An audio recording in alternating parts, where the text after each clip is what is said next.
So frost cloth, most popular stuff used in all kinds of different circumstances.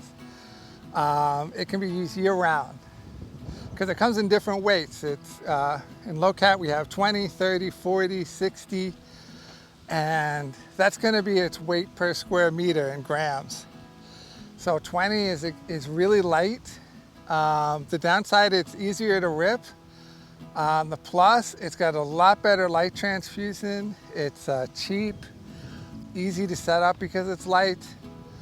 And so if you're in late spring, 20 is very, very nice.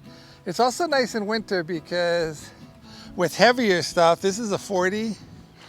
If you're using it in the winter on the inside, a 40, you're gonna have to let the sun in every day. So you're gonna have to take the covering up, you're gonna lift it up,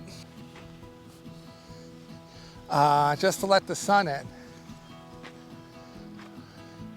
But in the field, it'll be just for venting. Water doesn't pass through this. It's really for frost protection early in the season, hardening off plants. Let's say you want to get your kale out 4 weeks before the frost date. You don't have to harden them off. You can just put them under one of these and it'll be absolutely fine. Even through a minor hard frost, depending on the weight you're using. On a 40, yeah, it should be fine. But it's the most popular and we have it, and it's used year round. In winter for overwintering stuff inside of a tunnel.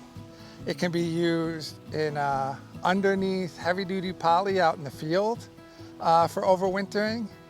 It can be used in the spring for hardening off. It could be used in the summer for protection, maybe a lightweight one that you vent a lot. In the fall for protecting things as you go into the freezing weather again, to try to extend your harvest by, you know, a month, maybe 6 weeks. You can extend it into the winter.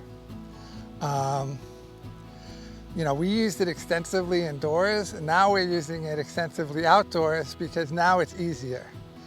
Because having to lay it out and put rocks around it, oh my God, what a nightmare. But this is just easy. We can walk around, vent it, put it back down again. Just make sure it's tight. The most likely one to blow is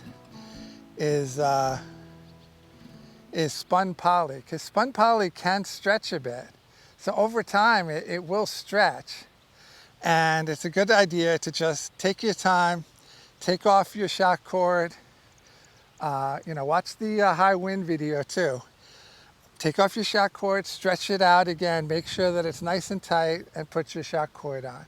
Because the shock cord will hold it tight for a while, but over time, as that wind just keeps hitting it, you just want to, you know, refresh it up and get, you know, keep it tight, keep it looking good.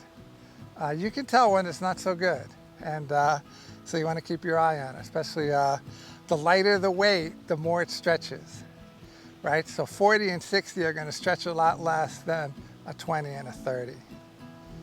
Okay, so enjoy and happy growing.